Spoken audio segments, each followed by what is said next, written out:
بسم اللہ الرحمن الرحیم ایاک نعبد و ایاک نستعین۔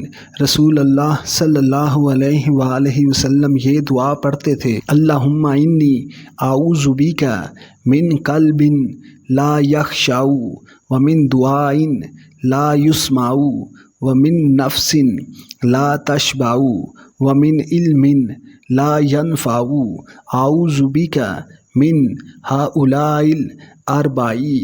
اے اللہ، میں تیری پناہ مانگتا ہوں ایسے دل سے جو ڈرتا نہ ہو، اور ایسی دعا سے جو سنی نہ جائے، اور اس نفس سے جو سیر نہ ہو، اور ایسے علم سے جو فائدہ نہ پہنچائے۔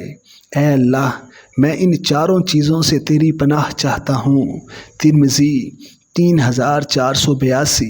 السلام علیکم۔ Subscribe masters in academy 2.0۔